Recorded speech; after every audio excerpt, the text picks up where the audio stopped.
Tu entends souvent parler de ChatGPT, mais tu ne sais pas vraiment comment t'en servir. Dans cette vidéo, je te montre comment te connecter sur le bon site, créer ton compte et poser ta première vraie question utile au travail. Allons-y. Ouvre ton navigateur, ici c'est Google Chrome et on va taper ChatGPT. Vous cliquez dessus, regardez bien que ce soit le site officiel. Pour avoir le site officiel, il faut avoir le logo et chatgpt.com. Vous cliquez dessus, tac, vous arrivez ici. Donc là, on vous propose différentes choses, soit de se connecter, soit de s'inscrire, soit de rester déconnecté.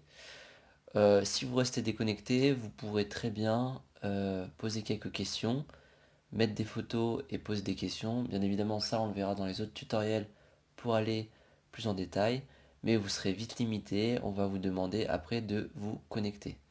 Donc moi, j'ai déjà créé un compte, donc je me fais se connecter, mais on va regarder un petit peu pour l'inscription. Vous pouvez donc vous inscrire avec votre compte Google, votre compte Apple, votre compte Microsoft ou votre numéro de téléphone. Moi, dans mon cas, je me suis déjà inscrit. Donc, je reviens en arrière, je fais se connecter. Donc, je me connecte et c'est très simple. Vous vous connectez, vous mettez votre adresse email, votre mot de passe et après, vous tombez sur la fenêtre qu'on va arriver tout de suite. Donc, une fois connecté, on est connecté au compte gratuit qui déjà, on peut faire des choses. Donc là, on a réussi à se connecter, et là, rien de plus simple pour poser sa première question pour utiliser ChatGPT. Donc ChatGPT, c'est on pose des questions, et il y a un modèle derrière qui va répondre au mieux à ta question. Et donc on peut écrire, première question, tu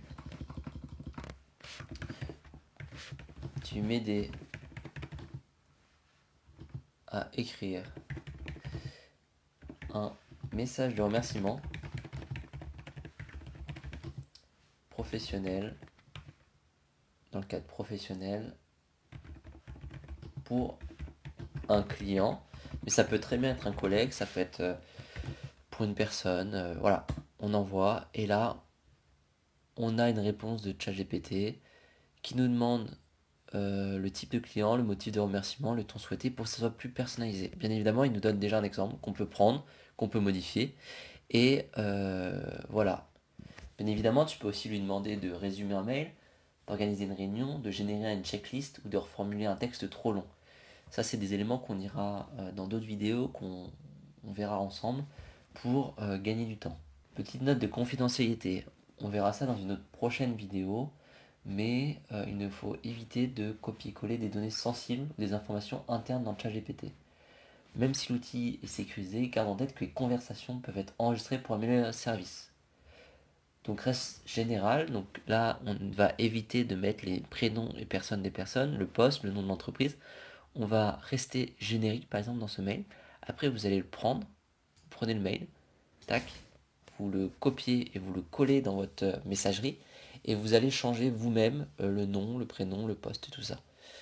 Vous pourrez bien évidemment changer des éléments, par exemple ça, c'est quelque chose qui est pas forcément qu'on fait pas forcément naturellement, donc vous pourrez l'enlever, vous pourrez changer des modes, mais rien que le fait d'avoir un exemple, déjà on va gagner du temps parce qu'on va pas créer le mail de zéro. Et comme je vous dis, là, si vous n'avez rien fait, ça va s'entraîner sur vos données. Et du coup, une bonne chose que j'aime faire, c'est que moi, dans le cadre professionnel, après j'ai un compte ChatGPT Plus que je vous présenterai dans d'autres vidéos, mais déjà dans le free, dans le gratuit, on peut déjà faire quelque chose pour éviter que nos données confidentielles soient entraînées dans le modèle. Donc entraîner, ça veut dire utiliser pour améliorer le modèle. C'est-à-dire que, admettons que j'écrive quelque chose qui est intéressant, très spécifique, il va dire, bah tiens, la personne a bien rédigé ou a bien réutilisé l'exemple, on va peut-être le promouvoir pour d'autres personnes. Et ça, c'est quelque chose qu'on ne veut pas forcément. Et pour ce fait, vous allez sur votre compte, paramètres. Après, dans paramètres, vous allez dans gestion des données. Et là, moi, je l'ai désactivé, mais de base, elle est activée.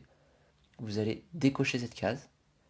Et là, ça va vous permettre justement que tout ce que vous allez écrire, même en gratuit, ne sera pas utilisé pour d'autres. Voilà, tu sais maintenant comment te connecter et utiliser ChatGPT gratuitement pour t'aider dans ton travail. Dans la prochaine vidéo, on ira plus en détail au niveau de la confidentialité.